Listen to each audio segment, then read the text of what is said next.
It's you I live for every day. It's you I live for every day.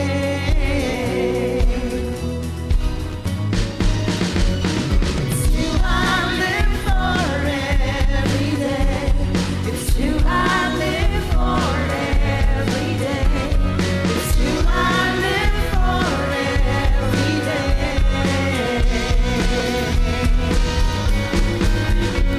It's you I live for every day. It's you I live for every day. It's you I live for every day.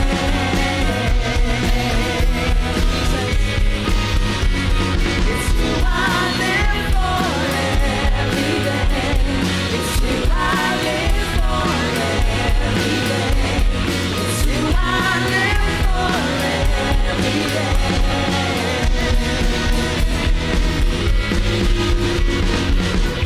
Every day, it's you I live for. Every day, I follow after you. Every day, I walk with you, my Lord. Every day, it's you I live for.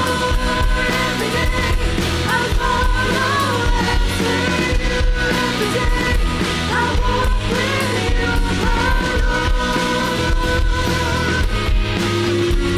It's you I live for every day. It's you I live for every day.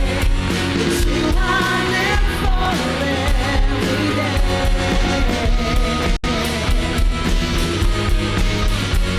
It's you I live for every day. It's you I live for every day. It's you I live for every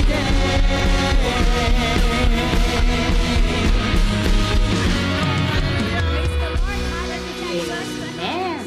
Isang mapagpalang gabi po sa ating lahat. Minsan pa nga po, palakpakan po natin ang dakilang Diyos. Amen. Welcome po sa Midweek Fellowship. At bago po ang lahat, huwag po natin kalimutang i-like and share ang live streaming na ito sa ating mga kapatid, kaibigan at mga kakilala. At share din po natin in public nang maraming makapakinig, makapanood at mapagpala ng salita ng Diyos. Sige po, sabayan po natin ang Anointing Band. Hallelujah! Hallelujah! Hallelujah! Come on, church, let's rejoice. Let's clap our hands and praise the Lord. Hallelujah! Glory to the King of Kings and Lord of Lords. Woo! Your mercies are new every morning. Steadfast love will never end. Hope won't fade in the enemy. Lord, how great is your faithfulness. Lord, how great is your faithfulness. Woo!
Hallelujah. Yes, Lord, we praise your name. Oh, your name above all names, oh Jesus. Hallelujah. Truly, you are an amazing God, oh Lord. You work in ways we cannot see, Lord. We thank you for your goodness, for your greatness, oh God, for your faithfulness, Lord Jesus, every day, Lord. Every day sa buhay namin, Panginoon, we feel your love, Lord Jesus. We feel your strength, Lord, comfort, your everything, Lord God. And we just want to thank you, Lord, for everything you have done for us. Hallelujah. Sa oras na to, mga kapatid, let's continue to praise Him. Let's this opportunity, this privilege, rather, to worship Jesus. Maibigay natin sa Kanya yung wagas na papurit pagsamba. It's time to remember everything He has done sa buhay mo, lahat ng pagpapala, lahat ng pagpapagaling, lahat ng mga panalangin dininggin niya, sa lahat ng bagay na naging posible sa buhay natin. Lord, you are everything. It's all because of your grace, Lord. It's all about you, Jesus. And it's not about us, Lord. It's not about our works, Lord, but it's about you, Lord. It's about what you have done for us, Lord. And right now, we just want to continue to remember your goodness, your faithfulness, oh God. Because you are good, Lord, and you never failed us, Lord. Yung mga pangako mo, Panginoon, hindi lumilipas, mga salita mo na nanatili, oh God.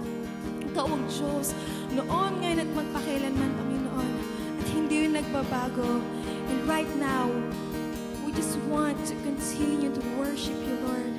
Thank you, Lord, sa buhay namin, sa mga kamay namin, for this privilege, Lord, na malaya kaming nakakapalakpak, Lord, for this joy, Lord, sa puso namin na ikaw yung nagbibigay, Panginoon, na sa kabila ng mga pagsubok, we find peace.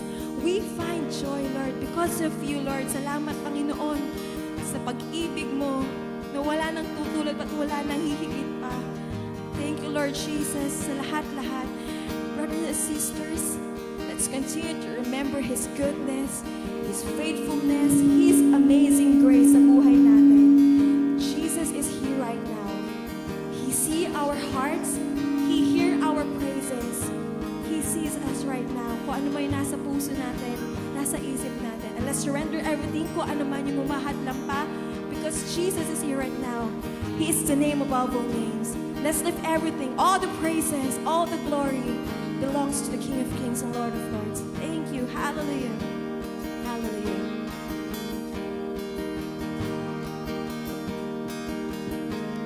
Oh, I've heard 1,000 stories of what they think you're like, but I've heard a tender whisper of love in the dead of night, and you tell me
Maraming salamat po sa mga awiting pagsamba at pagpupuri. At ngayon naman po, i-focus po natin ang ating puso at isipan sa pakikinig ng salita ng Diyos. At ito po ay papahayag sa atin ni Brother Alfred Carpio sa series na Following Jesus. At sa topic naman po, From Fearful to Fearless. Sige po, ibalik po natin ang wagas na papuri sa ating Panginoong Yesus. Amen! Mapagpalang araw po mga kapatid. Naway natili po tayong ligtas kasama ng mga mahal po natin sa buhay. Sa pagkapatuloy po natin sa ating pong series Following Jesus, Journey Through the Book of Acts, ang pagtutuunan po natin ay nasa Gawa chapter 2, 14 to 41, From Fearful to Fearless. Samahan niyo po muna ako sa pananalangin. Magpalang Ama, nagpupurit nagpapasalamat po kami sa pagkakataon na binibigay niyo po sa amin, Panginoon. Madakila ka, kayo po ang maitaas, maparangalan sa aming kalagitnaan. Ama, mangusap ka po sa amin, yung mensahe lamang po na nagmumula sa inyo yung aming mapakinggan. At nawa, lahat po ng maabot ng live stream po na ito ay mapagpala po ng inyong salita. Ito po dalangin po namin in Jesus' mighty name. Amen. Mapagpalang araw po mga kapatid. Sa nakaraang series po, yan, so naipaliwanag po sa atin yung kahalagahan ng banal na espiritu. At ito nga po yung pinangako ng Ama. Yan, so pinahayo po ng Panginoon yung kanyang mga alagad, ngunit pinagbilinan na wag mo nang aalis dun sa Jerusalem at hintayin yung ipinangako ng Ama na sila nga po ay nabautismuhan sa tubig, ngunit di magtatagal ay babautismuhan sa Espiritu Santo. Dito nga po yung naganap ng araw ng Pentecostes nang sila po ay mapuspos ng banal na espiritu. So ang titingnan po natin ay ano po yung nangyari so pagkatapos po nito. So mababasa po natin yan sa mga gawa, chapter 2, 14 to 41. Bago po natin basahin yung sinasabi sa gawa. Yan.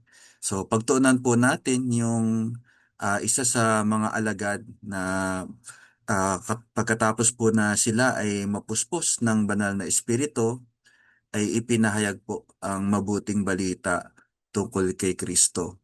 Yan. At marami po yung nakasaksi po nito. Yan. Dahil nga po nung panahon po na yon ay araw ng Pentecostes, so marami pong mga Hudyo na pumunta. Yan. So para po sa araw po na iyon at yung pong mga alagad, yan, nung sila po ay napuspos ng banal na espiritu ay nagsalita sa iba't ibang wika. At dahil po itong mga tao po na ito ay galing din sa iba't ibang mga bansa, ay nagtaka po sila na paano ang mga tao po na ito ay nakapagsasalita sa wika nila. At yung pong iba, ang ipinalagay ay sila'y lasing. Yan. Ngunit ito po ay um, pinabulaanan ni Pedro. Yan. So, pinahayag po ni Pedro yung kamanghamanghang gawa ng Diyos. Amen. At kung i-compare po natin, yan, malaki po yung naging pagbabago kay Pedro at sa mga alagad before and after the baptism of the Holy Spirit. Yan. So, nung panahon po bago yung Pentecostes at nung sila po ay nung mapuspos na nung banal na Espiritu. Yan. At in particular po, tingnan po natin yung pagbabago na nangyari kay Pedro. So, una po, si Pedro po, na-encounter niya si Jesus Christ. Amen. So, isa po siya sa mga unang alagad na tinawag ng Panginoon. So, si Pedro po, by occupation ay isang mangingisda. Yan. At nung panahon po siya tinawag ng Panginoon, ayan, siya po ay kasalukuyang nangingisda. Pero meron pong plano ang Diyos So hindi lang po pala ang purpose niya ay maging mangingisda, kundi sabi nga po ni Jesus Christ, maging mamamalakaya ng tao. So yung maging alagad ni Jesus Christ at suguin po siya, magpahayag po siya tungkol sa kamanghamanghang gawa ng Diyos. Amen. So yung pagtawag po ng Panginoon kay Peter, ayan, mababasa po natin sa Mateo 4:19. Sinabi ni Jesus sa kanila, "Sumunod kayo sa akin at gagawin ko kayong mga mangingisda ng mga tao." Yan. So nung panahon po na ito, kasama pong nangingisda ni Pedro, yung kanyang kapatid na si Andres, at yung pong magkapatid din na Juan at Santiago. Amen. So sila po ay tinawag ng Panginoon at higit po sa pangingisda. Sabi po ng Panginoon, gagawin ko kayong mga mangingisda ng mga tao. So yung Great Commission po na tinanggap ng mga alagad. Yan. So para po makakilala yung tao kay Jesus Christ. So may paglalahad din po tungkol sa pangyayari po na ito in more detail dito po sa Lucas 5:8-10. Yan. So bago po binanggit ng Panginoon yung binasa po natin kanina, so sila Pedro nga po, si Andres, si Juan, si Santiago ay nangingisda. Ngunit magdamag po silang ng isda, ngunit wala silang nahuli. Yan. At nung ah, araw po na iyon, yan, so nangangaral po ang Panginoon at yung mga tao po siksikan dahil ibig po na makalapit kay Jesus Christ. Kaya hiniling po ng Panginoon na lumulan doon sa bangka nila Pedro. At kalaunan po, yan, so ang sabi po ng ah, Panginoon ay ihulog po nila yung lambat. Pero sabi po ni Pedro, yan, so magdamag po silang nangisda pero wala silang nahuli.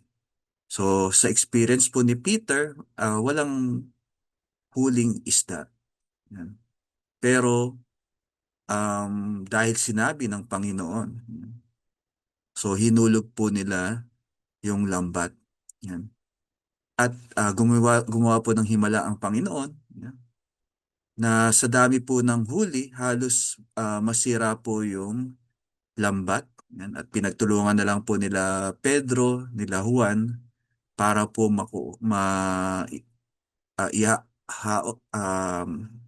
maiahon yung huli. So sa dami ng isda. Yan. At doon po na-realize ni Peter who Jesus is. Na siya po ang Panginoon, siya po ang Mesiya, yung hinihintay po nilang tagapagligtas. At pagkatapos po nito, ito yung sinabi ni Peter, yung sabi dito sa Lucas 5:8. Nang makita iyon ni Simon Pedro, siya'y lumuhod sa harap ni Jesus at sinabi, "Lumayo kayo sa akin, Panginoon, sapagkat ako'y isang makasalanan." Amen? So, Peter recognized who Jesus is. Amen? At nakita rin po ni Pedro yung tunay niyang kalagayan na siya ay makasalanan. Sabi sa 9, nang kilala siya at ang kanyang mga kasama dahil sa dami ng kanilang huli. Gayon din sina Santiago at Juan na mga anak ni Zebedeo at mga kasosyo ni Simon. Sinabi ni Jesus kay Simon, "Huwag kang matakot. Mula ngayon mga tao na sa halip na mga isda ang iyong huhulihin." And from that day on, naging alagad po sila Pedro, sila Juan, Santiago, si Andres. Sumunod po sila kay Jesus Christ. Yan. At marami po silang nasaksihan na himala ng pagpapala, ng kagalingan na ginawa ni Jesus Christ.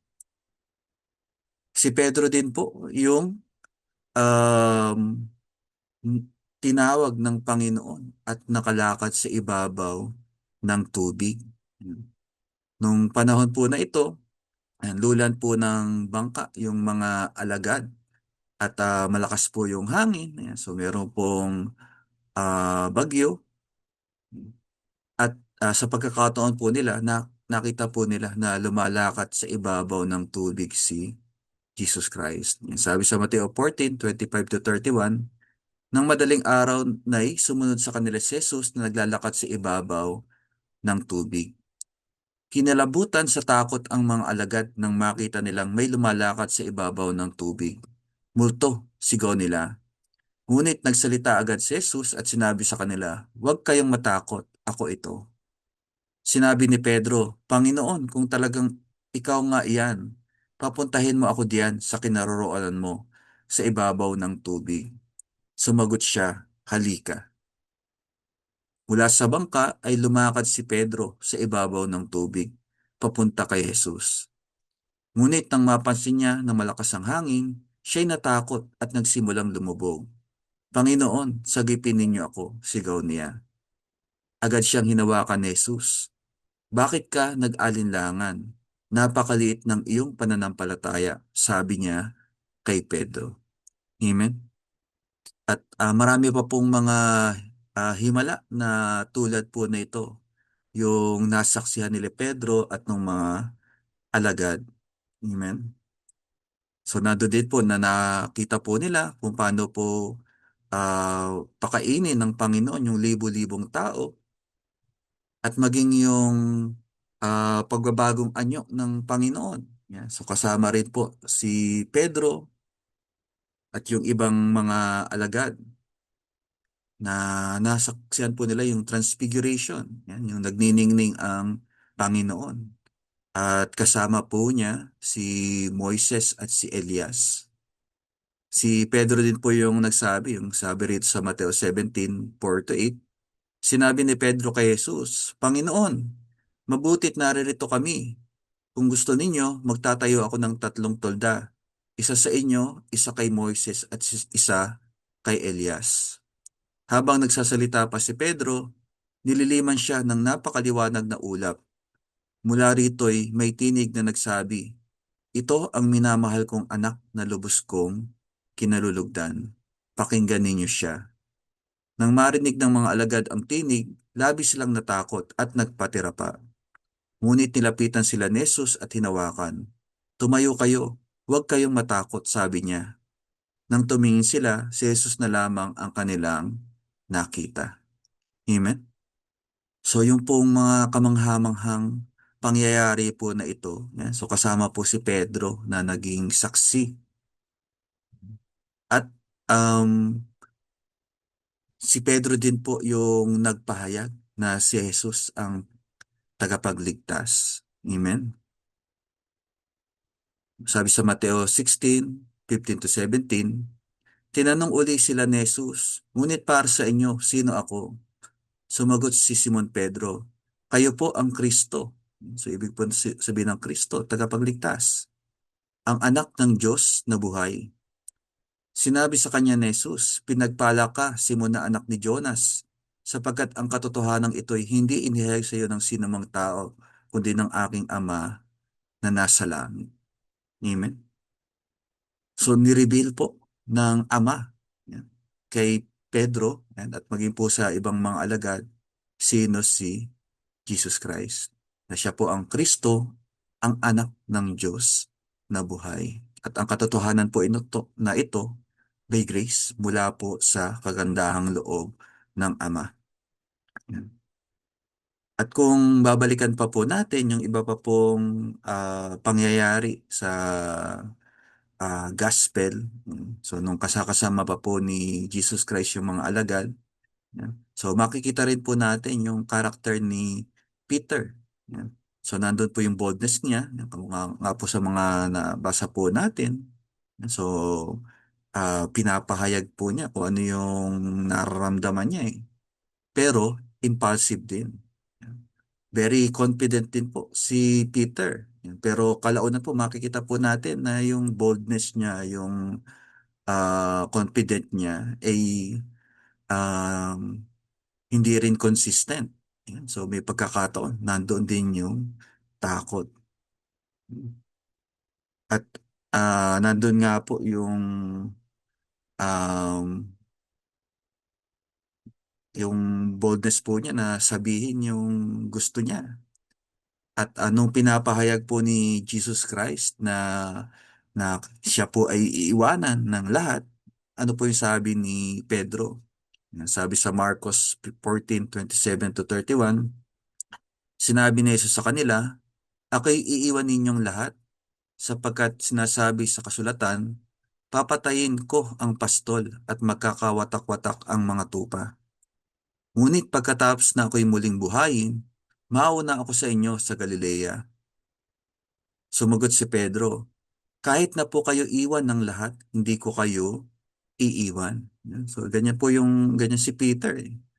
Nung sinabi po ng Panginoon, iiwanan ninyo akong lahat. Ano sabi ni Pedro? Kahit na po kayo iwan ng lahat, hindi ko kayo iiwan. Amen.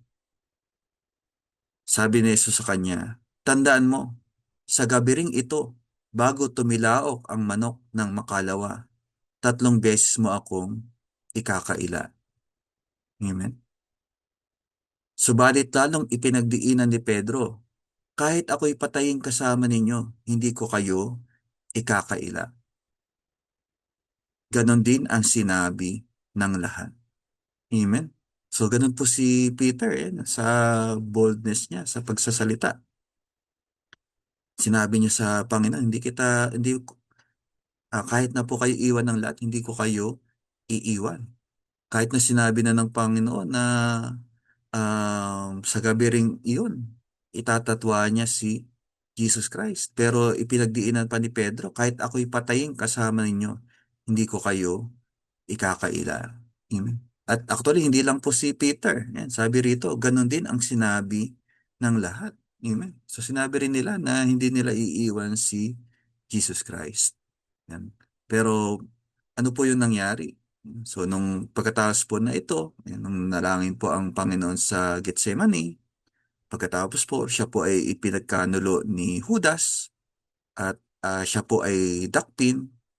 So nagkawatak-watak po yung mga alagad.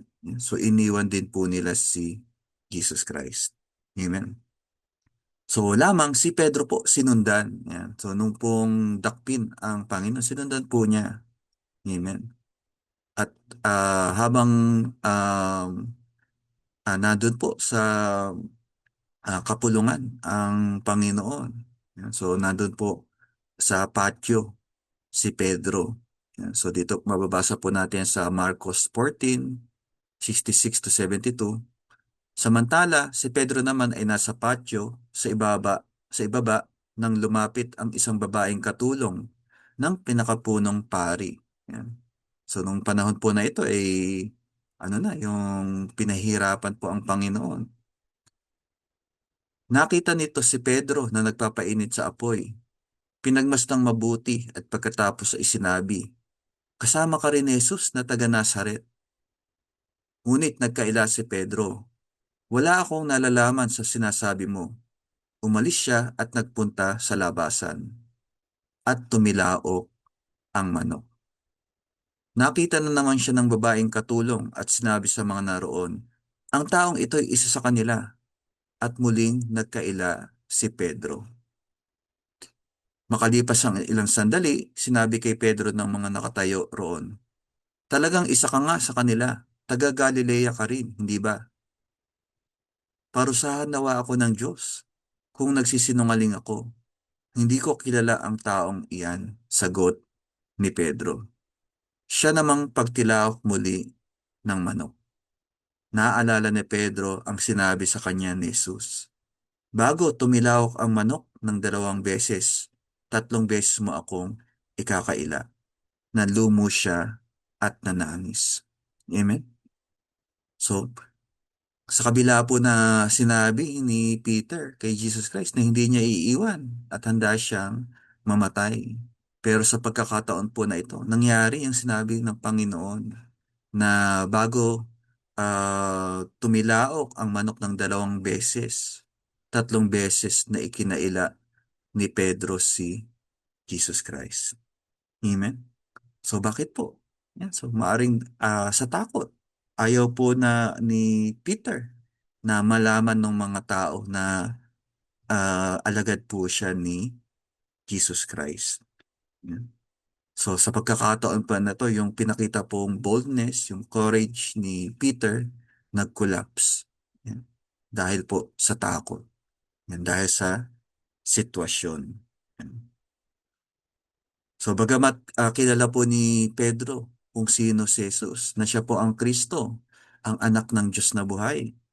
Sa kabila po ng mga nasaksihan po niya ng mga himala, yan, at nung tinawag nga siya ni Jesus Christ, nakalakad po siya sa ibabaw ng tubig at nasaksihan din po niya yung pagbabagong anyo ng Panginoon, yung nagniningning ang Panginoon at sa tabi po niya nandun si Moises at si Elias.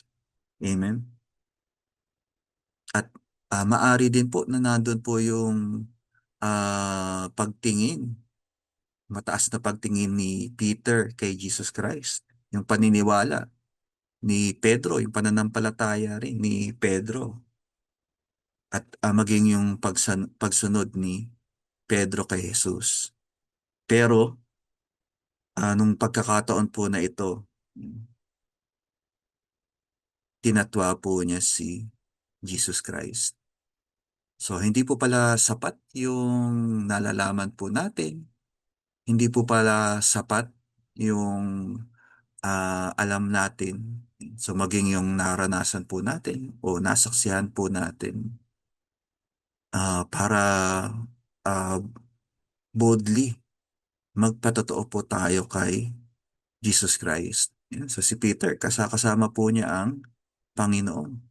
Pero sa sitwasyon yan, na ito, itinatwa po niya si Jesus Christ. Yan. At hindi lang po si Peter kasi yung mga alagad din po, iniwan si Jesus Christ dahil sa takot. Amen. So, pero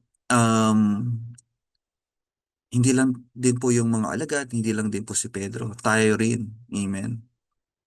So, nandun po yung kahinaan po natin. So, on our own. So, even though we are already believers, so kahit na po tayo ay mananampalataya na.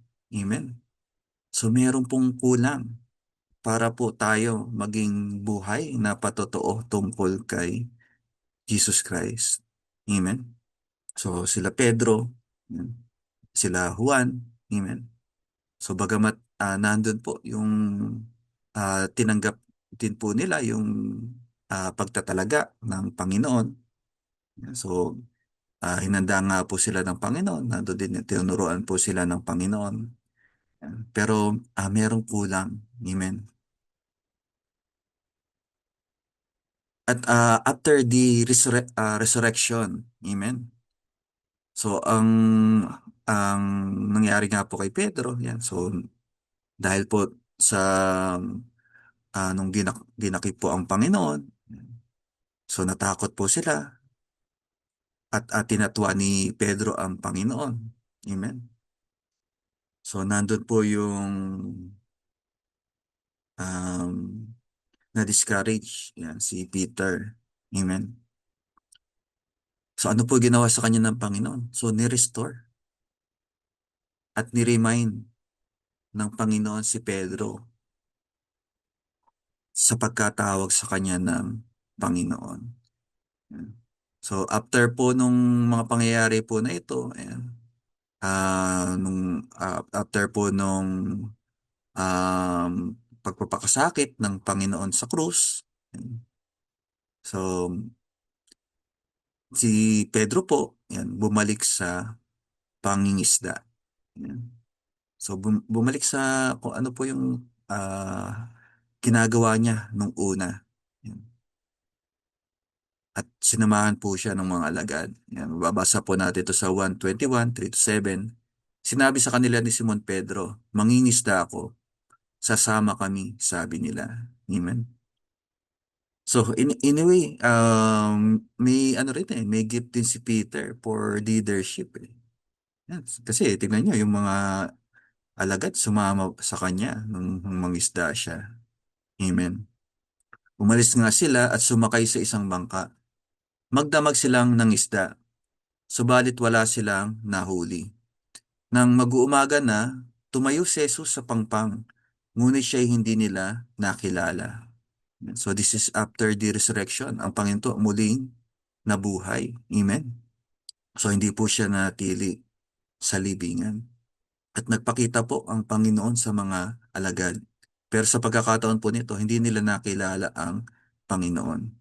Sinabi niya, "Mga anak, meron ba kayong huli?" "Wala po," sagot nila.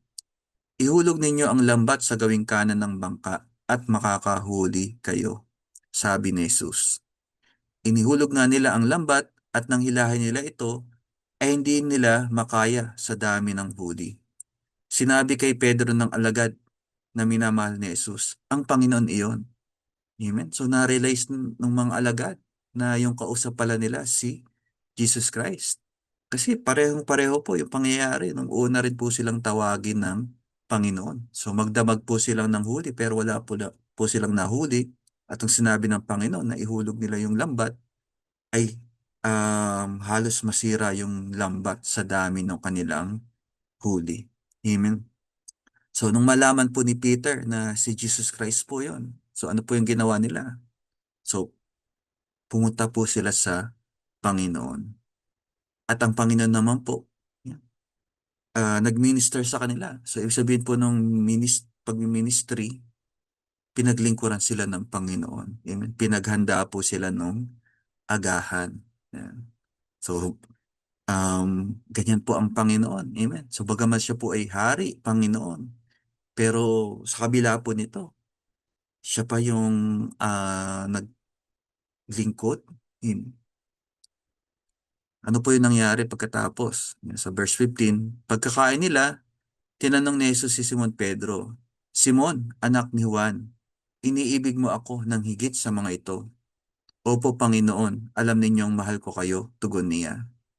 Sinabi sa kanya ni Jesus, "Kung gayon, pakainin mo ang aking mga batang tupa."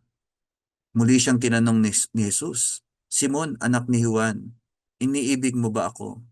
Sumagot si Pedro, "Opo, Panginoon, alam ninyong mahal ko kayo," sabi ni Jesus. "Alagaan mo ang aking mga tupa." Pangatlong ulit na tinanong siya ni Jesus, "Simon, anak ni Juan, mahal mo ba ako?" Nalungkot si Pedro sapagkat 3 beses siyang tinanong ng mahal mo ba ako? At sumagot siya, "Panginoon, alam po ninyo ang lahat ng bagay. Alam ninyong mahal ko kayo." Sinabi sa kanya ni Jesus, "Pakainin mo ang aking mga tupa." Amen. Sabi, verse 18, "Pakatandaan mo, nung bata ka pa, ikaw ang nagbibihis sa iyong sarili at pumupunta ka kung saan mo gusto. Ngunit pagtandaan mo, iuunat mo ang iyong mga kamay at iba ang magbibihis sa iyo at dadalhin ka kung saan hindi mo gusto." Sinabi niya ito upang ipahiwatig kung paano mamatay si Pedro at kung paano niya luluwalhatiin ang Diyos. Pagkatapos, sinabi sa kanya ni Jesus, "Sumunod ka sa akin." Amen. So, nirenew po yung pagtawag ni Jesus Christ kay Peter. Amen. So, hindi po ba yung nangyari? Nung una po siyang tawagin. Yan. So, gagawin kitang mangingisda ng mga tao. Amen. At nandun po yung tinrain nga po sila ni Jesus Christ. Yan, kasama at nasaksihan po ni Pedro at ng iba pang mga alagad yung mga kamanghamanghang gawa ni Jesus Christ. Amen. Pero dumating nga po yung time, itinatwa ni Peter ang Panginoon at maaari po na doon yung na-discourage si Peter. Pero ito po, muli pong tinawag ng Panginoon si Pedro, "Sumunod ka sa akin." Amen. At yung tanong po ng Panginoon, "Iniibig mo ba ako?" Yan. So, 3 times na tinanong si Peter. At maaari po na totoo yung sinabi ni Peter na iniibig niya ang Panginoon. Pero, may kulang pa rin eh. Amen. Para po si Pedro, yan, at maging yung ibang mga alagad at sino man. Yan. So, makapagpatotoo tungkol kay Jesus Christ. Amen. So yung kulang, yun po yung ipinangako ng Ama. So ganito po kamangha-mangha yung grace, yung kagandahang loob ng Diyos. So sa atin pong kakulangan, siya po yung pumupuno. Amen. So yung purpose po natin to glorify the Lord. Yeah. So para po ang mga tao makakilala kay Jesus Christ. Pero hindi po natin kaya on our own. Ano po yung kailangan po natin? Yung pinangako ng Ama. Yan. Kaya po yung mga alagad, yan, ah tinagubilinan sila ng Panginoon. Sabi po sa Gawa 4 to 5, samantalang siya'y kasama pa nila, pinagbilinan sila ni Jesus. Huwag muna kayong aalis sa Jerusalem. Sa halip, hintayin ninyo roon ang ipinangako ng Ama na sinabi ko na sa inyo. Si Juan ay nagbautismo sa tubig, ngunit di magtatagal at babautismahan kayo sa Espiritu Santo. Amen. So, iyon po yung sinabi sa kanila nung una pa ng Panginoon na dadating yung tagapatnubay, yung makakasama po nila. Yan, dahil po ang Panginoon ay aakyat na sa langit. Amen. Pero hindi po sila iiwang mag-isa. Amen. Bibigay po sa kanila yung Espiritu Santo na makakasama nila. Amen? At ito po yung kailangan para sila po ay maging saksi, maging buhay na patotoo para kay Jesus Christ. Sabi po sa mga Gawa 1:8, subalit tatanggap kayo ng kapangyarihan pagbabasa inyo ng Espiritu Santo at kayo'y magiging mga saksi ko sa Jerusalem, sa buong Judea at sa Samaria at hanggang sa dulo ng daigdig. Amen? So yung power from above, at iyon po yung kailangan ng bawat isa, ng bawat mananampalataya. So it's not enough that you know who Jesus is. So it's not enough that you know that Jesus can heal the sick, even resurrect the dead, buhayin yung patay. So it's not enough. You need power from above. Kailangan mo yung kapuspusan ng banal na espiritu para maging saksi ni Jesus Christ, para magpatotoo tungkol sa Kanya. Amen? At ito nga po yung dumating nung araw ng Pentecostes. Yan, sabi sa Gawa 2:1 to 4, nagkakatipon silang lahat sa isang lugar nang sumapit ang araw ng Pentecostes. Walang ano-ano'y may ingay na nagmula sa langit na tulad ng ugong ng malakas na hangin at napuno nito ang bahay na kinaroroonan nila. May nakita silang parang mga dilang apoy na dumapo sa bawat isa sa kanila at silang lahat ay napuspos ng Espiritu Santo at nagsimulang magsalita ng iba't ibang wika ayon sa ipinagkaloob sa kanila ng Espiritu. Amen? At yung mga nakasaksi po na ito, namangha po sila doon sa nangyari doon sa mga alagad after po na sila ay mapuspos ng banal na Espiritu. Amen? Yung iba po, hindi nila naunawaan. So nagtaka po sila, ano yung nangyayari? Yan. So sabi sa mga Gawa 2:11 to 13, may mga taga-Kreta at Arabia rin. Paano sila nakapagsasalita sa ating mga wika tungkol sa mga kamanghamanghang ginawa ng Diyos? Hindi nila lubusang maunawaan ang nangyari. Kaya't nagtanungan sila, ano ang kahulugan nito? Ngunit may ilang nagsabi ng pakutya, lasing lang ang mga iyan. Amen? So yung mga tao, hindi nila naunawaan din. Ano yung nangyayari sa mga alagad? Amen? Na hindi po nila alam na ito pala ay kilos ng banal na espiritu. Amen? At ang inakala pa ng ilan, mga lasing sila. Amen? So dito na po dumating yung pagbabago do sa mga alagad, yung empowerment ng Holy Spirit. Amen? So natupad po yung pangako ng Panginoon na pagbaba sa inyo ng Espiritu Santo, kayo yung mga magiging saksi ko. Yan. At nung sinabi nga ng mga tao, nung pakutyang sinabi nila, lasing lang ang mga iyan. So dito na po, boldly, may katapangan na nangaral po sa kanila si Pedro. Yan. Ito rin po yung Peter na nagdiday kay Jesus Christ 3 times dahil sa takot. Amen.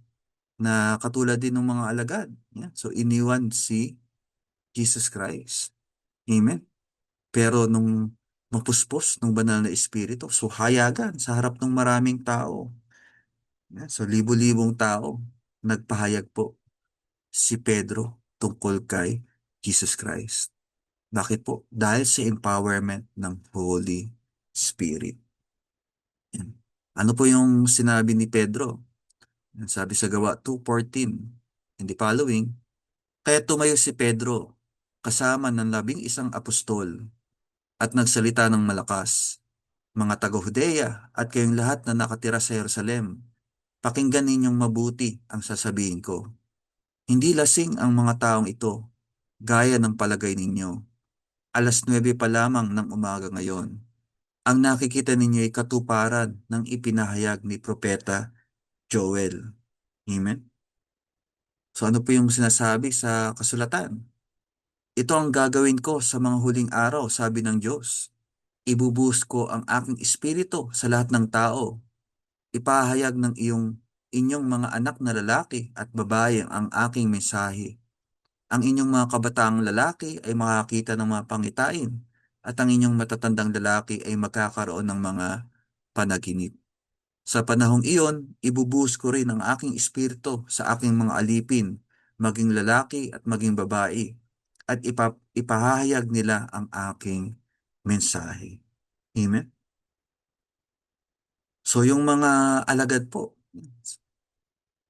at kasama sa pangunguna nga po ni Pedro, so nagpatotoo po sila tungkol kay Jesus Christ at ipinahayag po nila yung mabuting balita. So hayagan, amen. So hindi po kaya nung una na natakot po sila.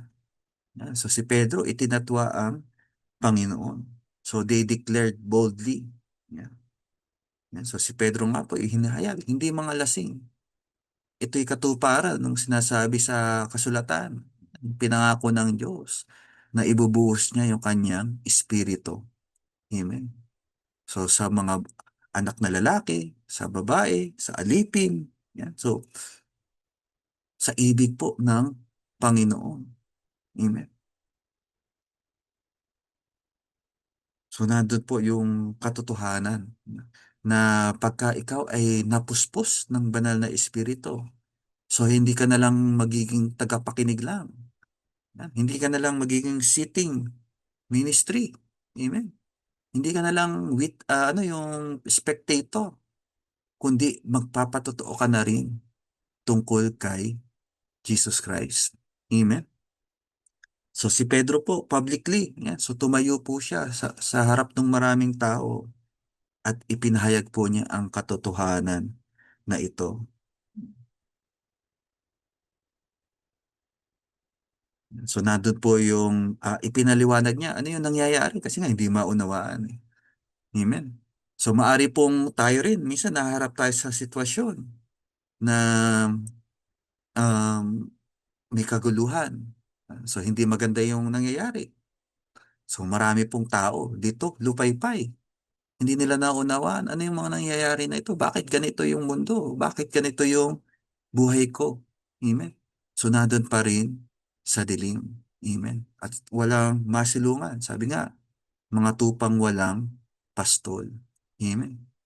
So, by the empowerment of the Holy Spirit, so tayo po na tumanggap ng banal na Espiritu, we are no longer spectator, but witness. So tayo po yung magpapahayag sa kanila.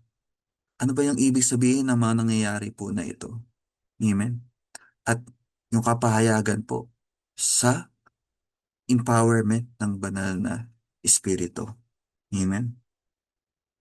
So yung mga nangyayari nga, kamukha po nung ah, kapuspusan ng mga alagad na sila po nakapagsalita sa iba't ibang wika. Sino nga yung makakaunawa nito? Yung mga himala na ginagawa ng Panginoon. Amen. Bakit kailangan mangyari ang ito? So, maging yung mga paghihirap, maging yung mga trials, suffering. So, bakit nangyari ang lahat ng iyan? Amen.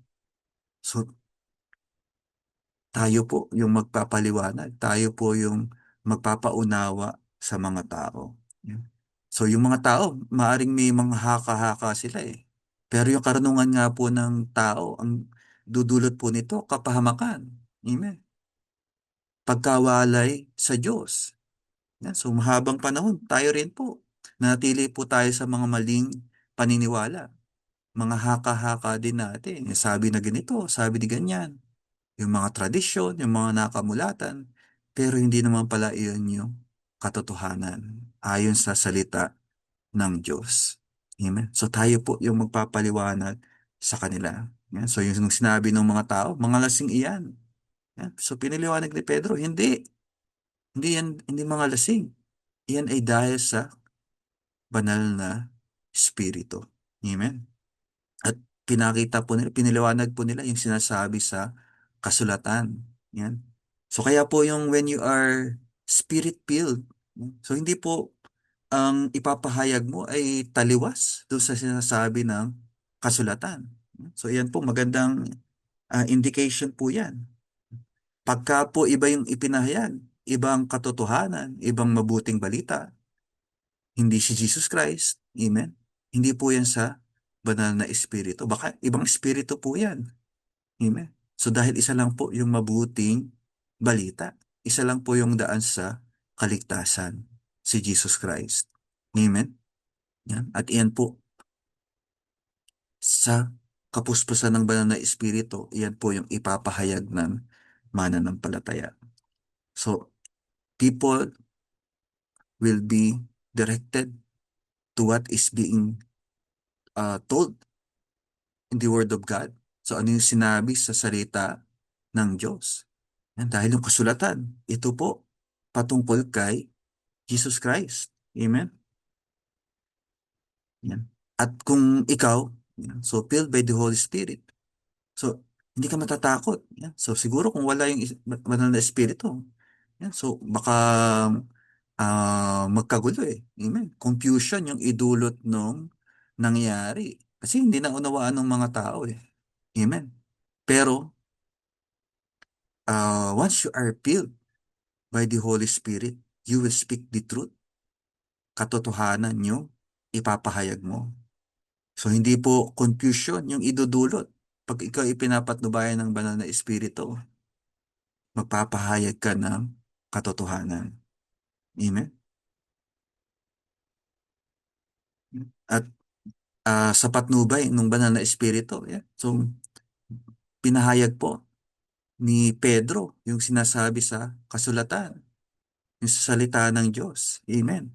So kaya hindi po ibig sabihin na pagka-filled by the Holy Spirit, hindi mo na kailangan yung Word of God. Hindi po. Yung Holy Spirit nga, yung magpapaalala sa iyo ng salita ng Diyos na napakinggan mo. So the Spirit never replaces the Bible, the Word of God. It reveals it. Amen. So yun po yung ministry ng Holy Spirit. Ilapit din ang tao kay Jesus Christ. Tayo rin po nakaalam ng katotohanan dahil po sa kilos ng banal na Espiritu. Lumapit kay Jesus Christ dahil sa kilos ng banal na Espiritu. Yeah. So wala pong makakilala, wala pong makalapit sa Panginoon malibang kumilos sa atin yung Holy Spirit. Amen.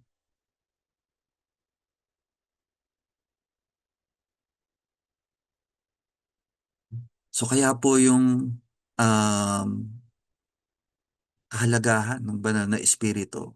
So to witness, to speak the truth, to proclaim the gospel.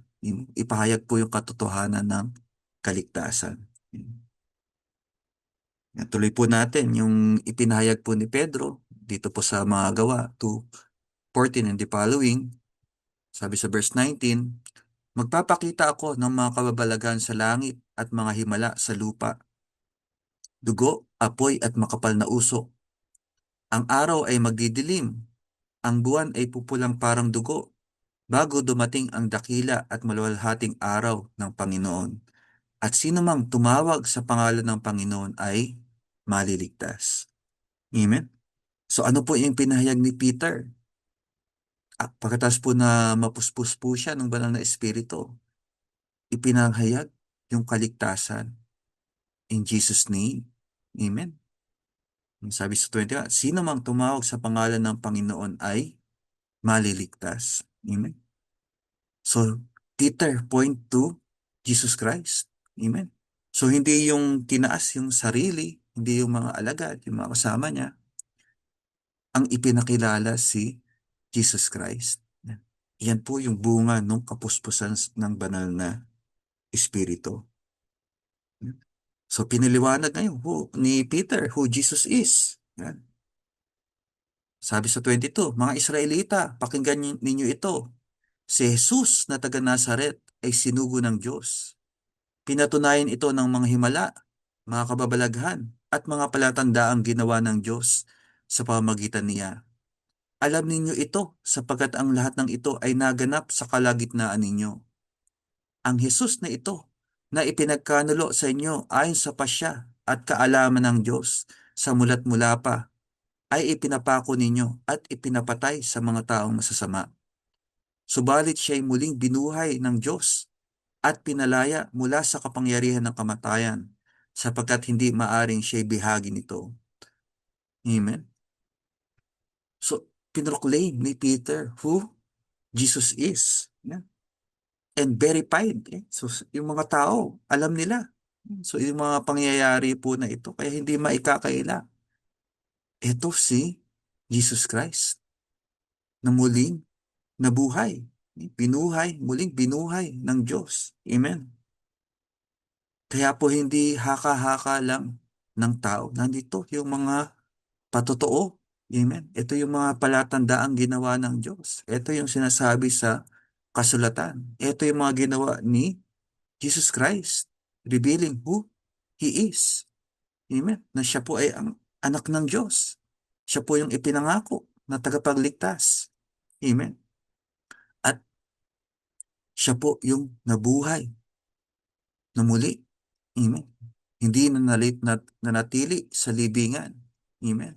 At buhay magpakailanman.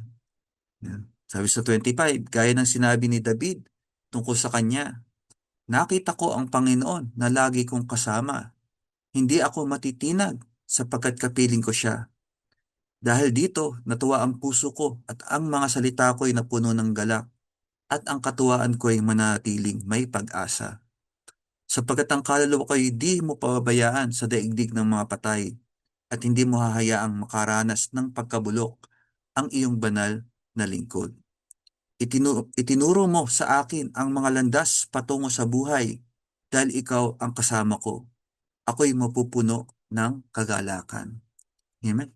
So ito pong sinulat ni David, hindi po ito yung tumutukoy sa kanyang sarili. Yan. So ano po yung paliwanag ni Pedro? Sabi sa 29, mga kapatid, may katiyakang sinasabi ko sa inyo na ang ninuno nating si David ay namatay at inilibing at naririto ang kanyang libingan hanggang ngayon. Siya'y propeta at alam niya ang pangako sa kanya ng Diyos na magiging hari tulad niya ang isang magmumula sa kanyang angkan.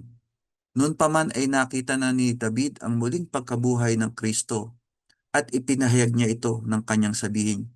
Hindi siya pinabayaan sa daigdig ng mga patay at hindi nakaranas ng pagkabulok ang kanyang katawan. Amen?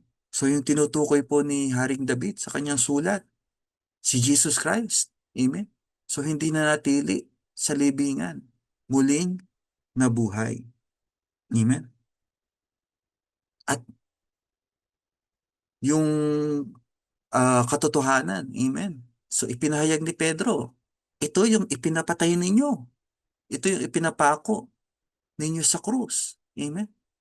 So hindi po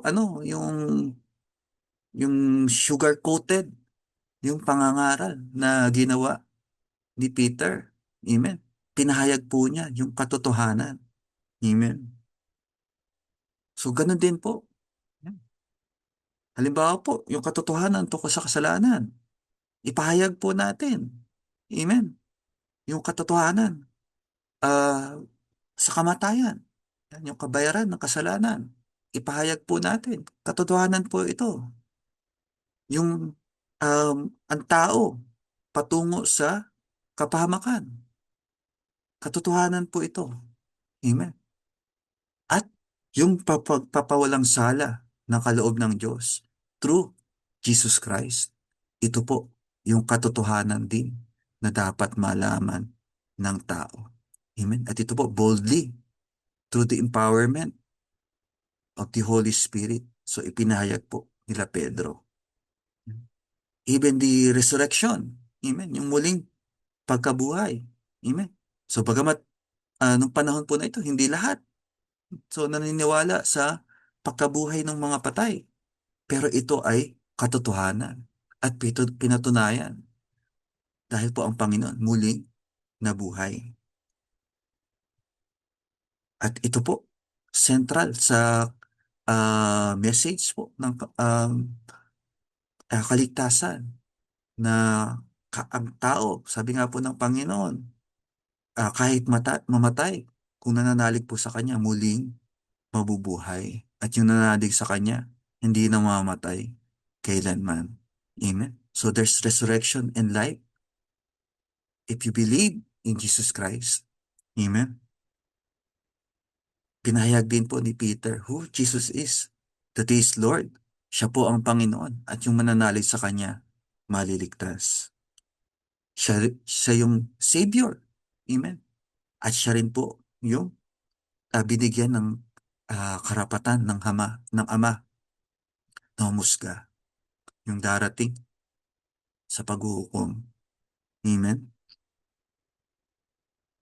Sabi sa 32, ang Jesus na ito ay muling binuhay ng Diyos at saksi kaming lahat sa pangyayaring iyon. Pinaupo siya sa kanan ng Diyos at tinanggap niya mula sa Ama ang ipinangakong Espiritu Santo. Ito ang kanyang ibinuhos sa amin tulad ng inyong nakikita at naririnig. Amen? So, yun po yung kahalagahan. Bakit kailangan mapuspos ng banal na Espiritu para boldly maipahayag po yung katotohanan. Amen? Yung buong katotohanan. Amen? So, hindi lang po part. Amen? Yung kabuuan. Sino? Si Jesus Christ. Yung daan sa kaligtasan. And apart from the Lord, yung kapahamakan. Amen?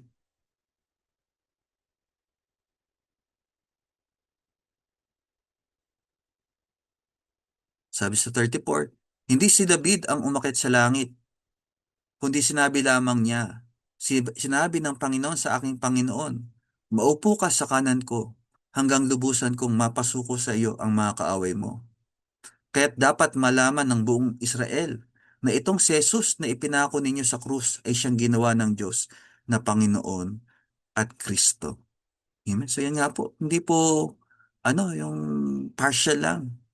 Yung buong katotohanan, ipinahayag po ni Peter. So ito po yung kailangan malaman ng tao. Na ito palang ipinapako nila sa krus. Ito pala yung Kristo. Ito pala yung Panginoon. Amen? So hindi lang po tungkol sa relihiyon. Yan. Hindi po tungkol sa kautusan. Tungkol kay Jesus Christ, yung dapat po ipahayag. At yan po ibinunga ng kapuspusan ng banal na Espiritu. At nung marinig po ito ng mga tao, yan. So dahil po ito, hindi ito sa lang bagamat ang nagpapahayag po tao, pero instrumento lang. Ito po ay sa kapangyarihan ng banal na Espiritu. Amen. Kaya nung narinig po ng mga tao to, ano yung pinunga nito sa kanila? Sabi sa 37, nabagabag ang kanilang kalooban nang marinig ito. Kaya tinanong nila si Pedro at ang ibang mga apostol, Mga kapatid, ano ang dapat naming gawin? Amen. So may power. Meron pong um, yung tatamaan yung yung mga tao na makakapakinig. Sabi nga po yung salita ng Diyos, magkabilay talim. Amen.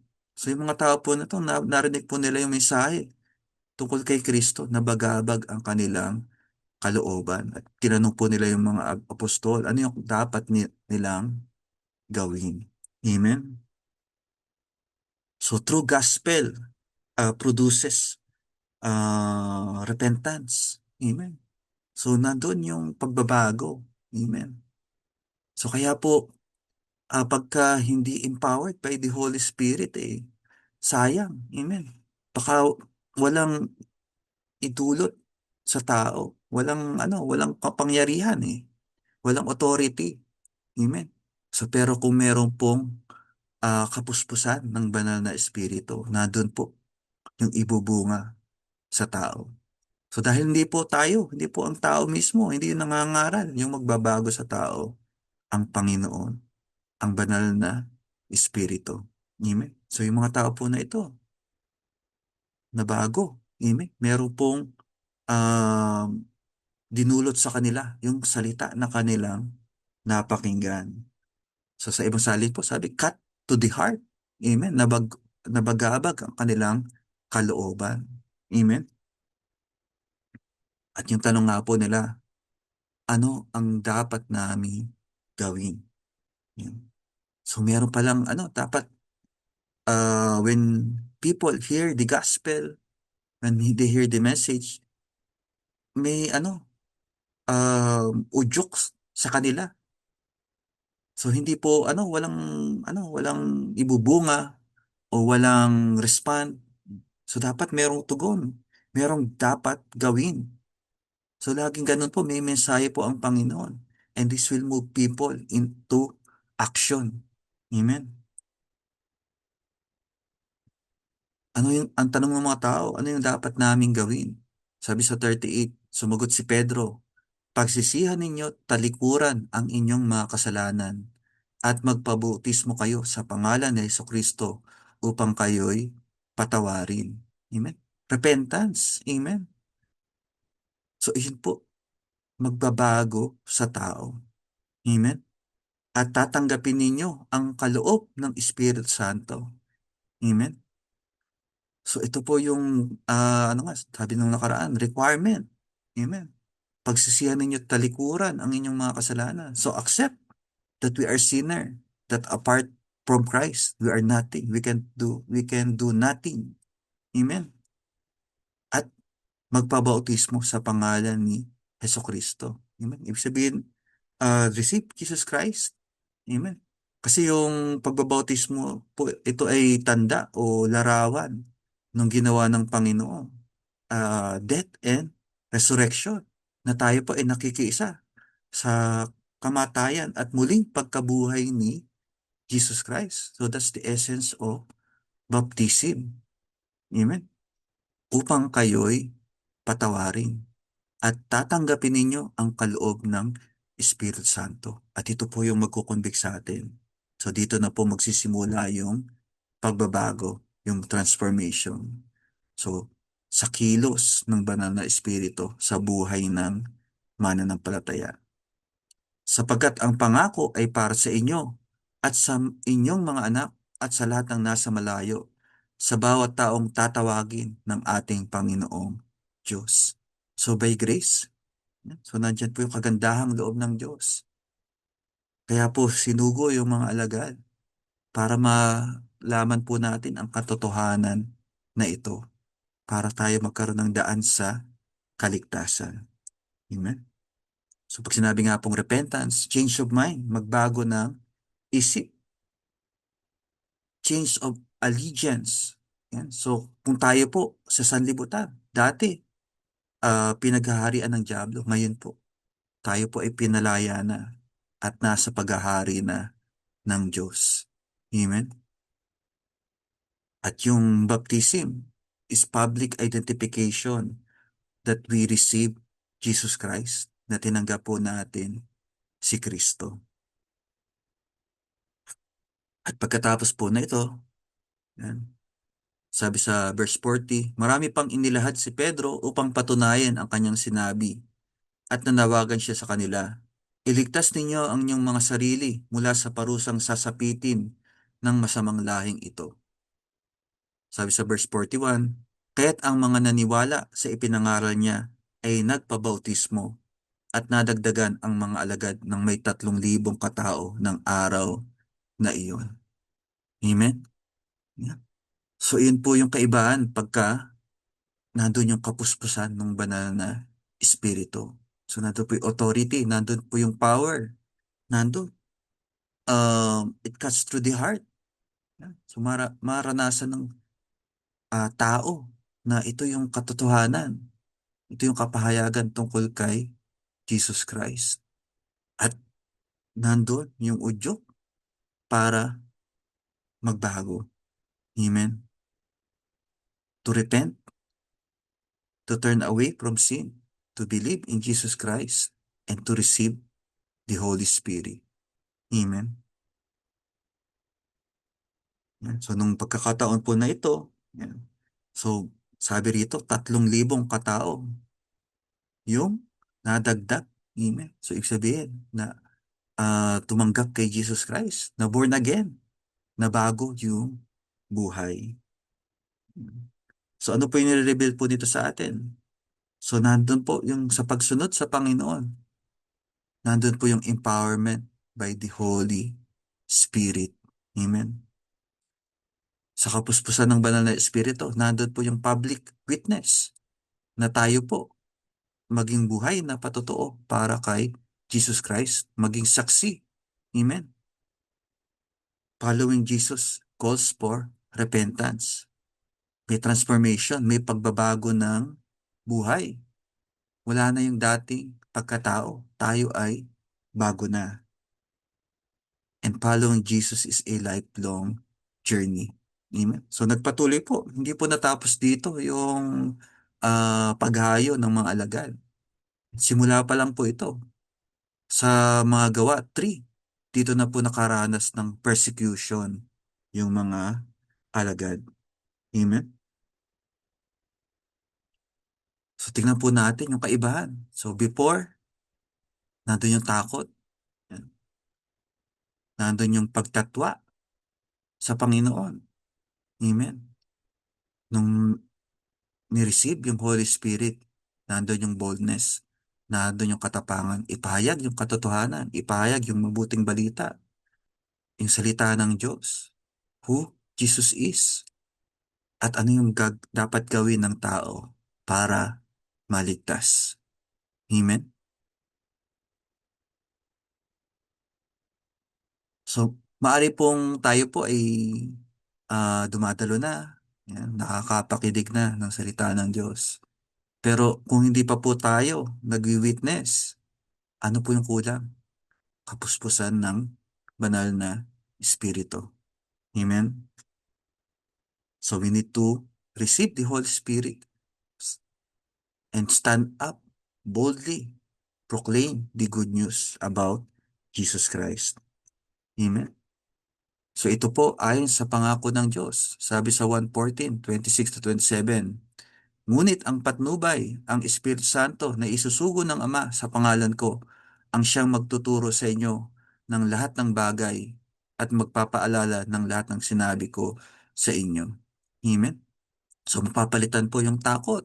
Yan. So bakit nag-hesitate tayo to witness? Kasi walang kapuspusan, walang empowerment. Sabi ito sa 27, kapayapaan ang iniiwan ko sa inyo. Ang aking kapayapaan ang ibinibigay ko sa inyo. Hindi ito katulad ng kapayapaang ibinibigay ng mundo. Huwag mabagabag ang inyong kalooban at huwag kayong matakot. Amen? So, iyan po yung i-receive po once we are empowered by the Holy Spirit. So, fear is replaced with peace and confidence in Christ. Sabi sa 2 Timoteo 1:7, sapagkat ang espiritu ang ibinigay sa atin ng Diyos ay hindi espiritu ng kahinaan ng loob, kundi espiritu ng kapangyarihan, pag-ibig at pagpipigil sa sarili. Amen. So hindi espiritu ng kahinaan ng loob, not of fear. Amen. But power or boldness, love. Amen. And sound mind or clarity. Amen. So hindi po confusion yung dudulot sa atin. Amen. So nung una, so before Pentecostes, ano yung naramdaman ng mga alagad? Takot eh. Yan. So bagaman nagtitipon po sila, pero ah, patago. Yan. Sabi dito sa 1:20:19. So ito po bago po sila mapuspos ng banal na espiritu after the resurrection, 1:20:19, kinagabihan ng araw ding iyon na unang araw ng linggo, habang nakasara ang mga pinto ng bahay na kinaroroonan ng mga alagad dahil sa takot nila sa mga Hudyo, dumating si Jesus. Tumayo siya sa kalagitnaan nila at sinabi, "Sumainyo ang kapayapaan." Amen? So nandun po yung mga alagad nagtitipon. Yan. So pero bakit nakasara ang mga pinto? Dahil sa takot nila sa mga Hudyo. Amen? So pero nung napuspos po sila, so boldly nagpahayag po sila about Jesus Christ. So after po nun, yun, sa Gawa 3, nandito na po. Yan. Dumating yung mga pag-uusig. Yan.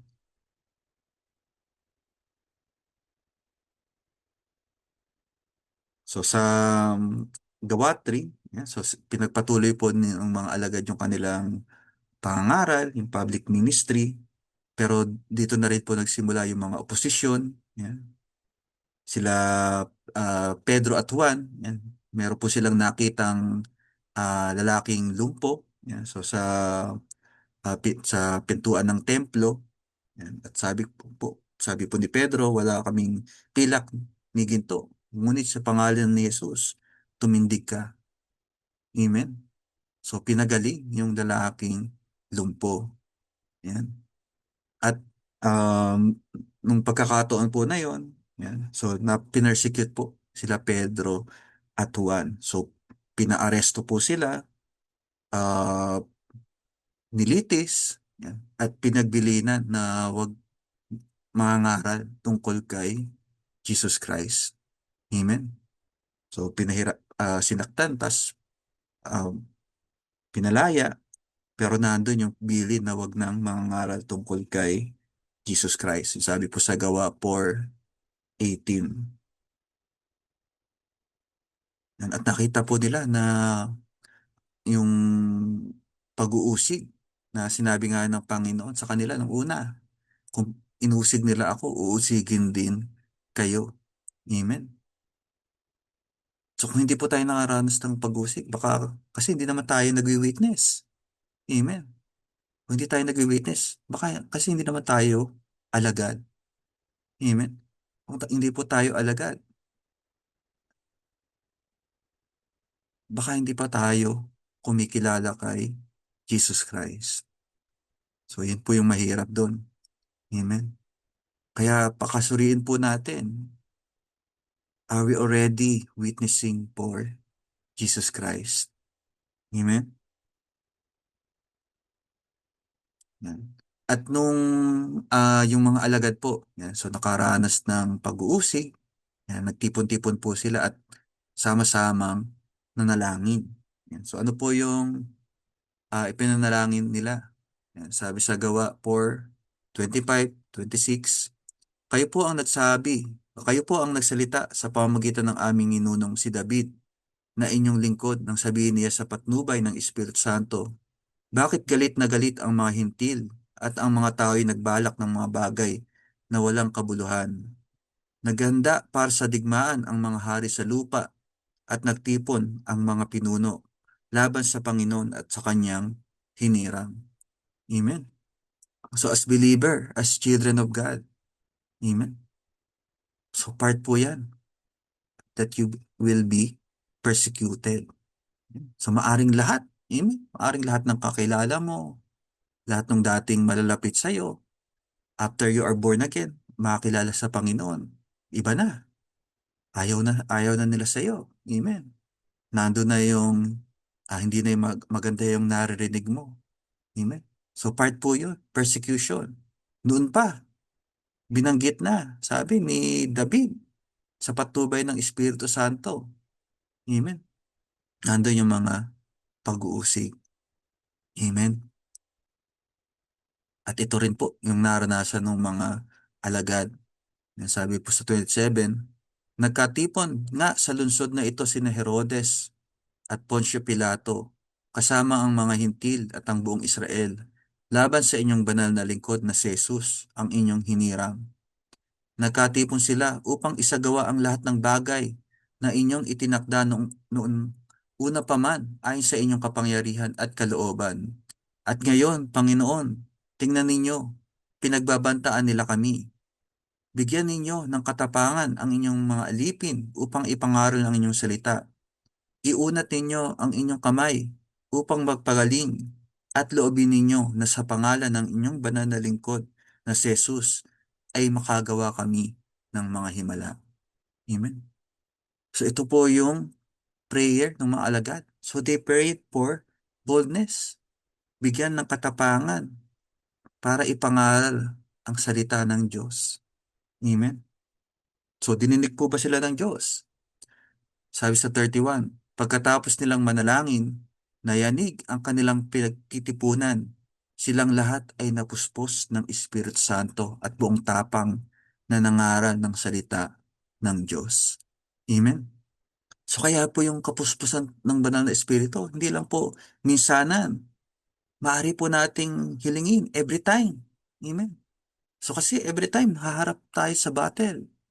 In a daily basis, maaari pong ah nandyan, haharap po tayo sa mga persecution.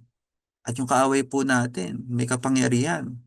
Pero sabi nga po ni Jesus Christ, takasan ninyo ang loob, inyong loob, napagtagumpayan ko na ang sanlibutan. Amen?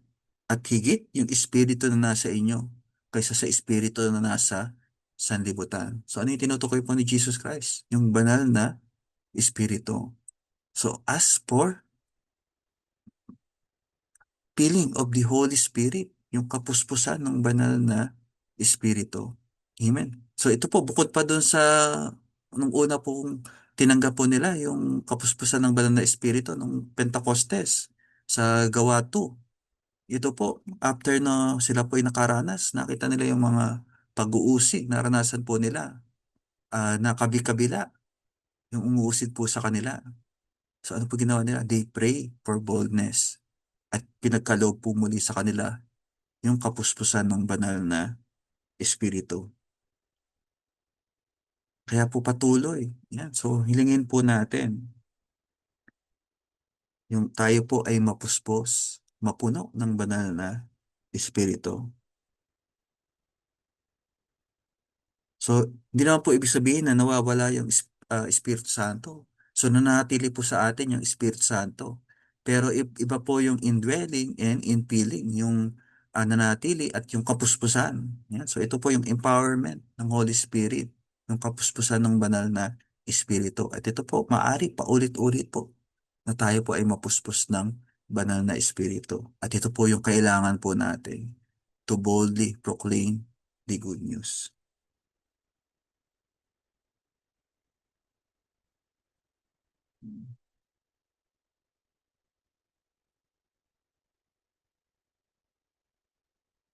Yan. Kaya po yung sa buhay po natin, yan. So marami po tayong maaring kaharapin, yan, na mga challenges. Yan. So pero alalahanin po natin. Amen. So we are already set apart. Yan. So nung tinawag ng Panginoon si Pedro, sabi niya, gagawin kitang mamamalakayan ng tao. Amen. So ito po, hindi sa kakayanan ni Pedro sabi, gagawin kita. Si Jesus Christ po yung nagsabi at tinupad po ng Panginoon. So bagamat tayo po mahina, yan, so nakita po natin sa buhay ni Pedro, yung maaring sa salita, nandun yung katapangan. Pero nung dumating sitwasyon, tinatwa niya ang Panginoon. Pero ang Panginoon, yung pagkatawag sa kanya, yan, hindi nagbago. Ni-remind siya ng Panginoon, sumunod ka sa akin. Amen. At yung kailangan niya na boldness, yung kulang, amen, dumating ayon sa pangako ng Diyos, yung kapuspusan ng banal na Espiritu. At doon, buong katapangan, ipinangaral po niya who Jesus is. Amen. Nung nakaranas po ng persecution, kabi-kabila, nanalangin for boldness, pinagkaloob po yung kapuspusan ng banal na Espiritu. Amen. So tayo rin po, ito po yung kailangan po natin. So everyday, maaring haharap po tayo sa mga battle, sa um, pakikipaglaban po natin, sa pagpapatotoo po natin tungkol kay Jesus Christ. Ang kailangan po natin, yung kapuspusan ng Holy Spirit. Amen. Yung mga himala ng pagpapala ng kagalingan, mangyayari po yan sa kilos ng banal na Espiritu, sa buhay ng mananampalataya. Amen. In Jesus' name. So if you are a believer, so kung ikaw po ay mananampalataya na, so you receive Jesus Christ, pero naranasan parang may kulang. So bagamat nandun yung desire mo, gusto mong maglingkod, gusto mong magpatotoo, pero nag-hesitate ka, natatakot ka. You need infilling, kailangan mo yung kapuspusan ng banal na Espiritu. And you can ask this through prayer. Amen. Katulad ng mga alagad. Amen. Nung pinag-usig po sila, ano ginawa po nila?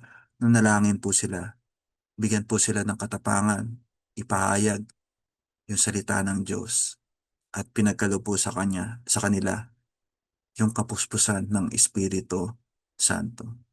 Amen. So kapatid, yeah, it's time. Amen. Maring narinig mo na yung pagtawag sa ng Panginoon na nandun, narinig mo. Umayo kayo. Gawin yung alagad ko ang lahat ng tao sa lahat ng mga bansa. Turuan ng lahat ng ipinag-utos ko sa inyo.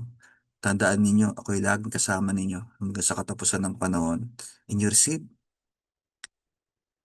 inari mo na ito ay para din sa'yo. Amen.